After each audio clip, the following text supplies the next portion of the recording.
So, the US National Security Advisor Jake Sullivan is in Beijing for 3 days of talks with China's Foreign Minister. Ahead of Mr Sullivan's arrival, China said it planned to voice its serious concerns over Taiwanese independence. That's a red line for Beijing. The relationship between the US and China has improved slightly this year following a flurry of diplomatic visits, but many areas of disagreement remain. It's hoped the visit could ease tensions between the superpowers ahead of the US election. Well, our China correspondent Laura Bicker sent this update from Beijing.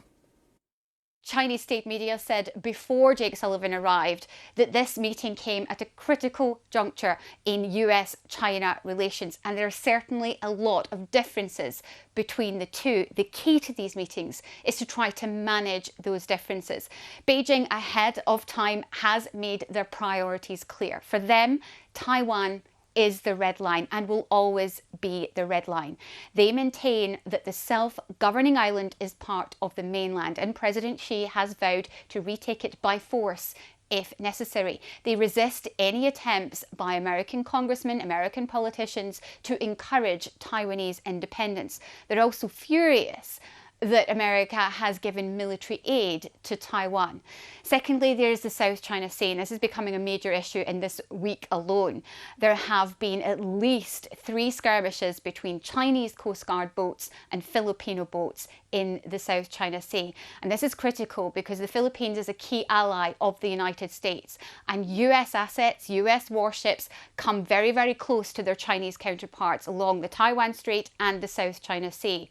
And what Jake Sullivan would like to do during these meetings is encourage more military-to-military communication.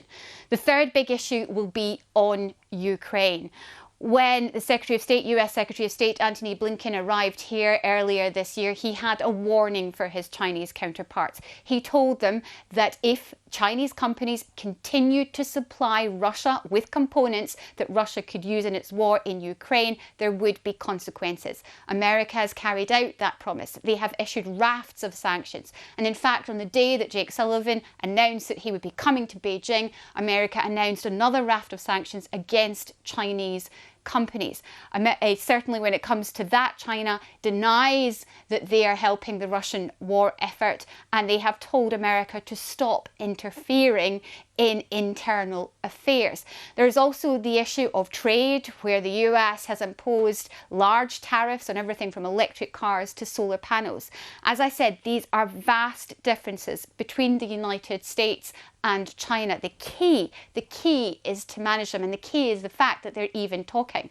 16 months ago, when a Chinese spy balloon was floating over North America and was shot down, certainly then the relationship was at a very, very low point. The US ambassador here in China has told me that he was one of the few Americans able to talk to anyone in Beijing. Since then, things have changed, and Jake Sullivan has met Wang Yi on 4 other occasions. There does seem to be at least a channel between the two to avoid competition veering into conflict.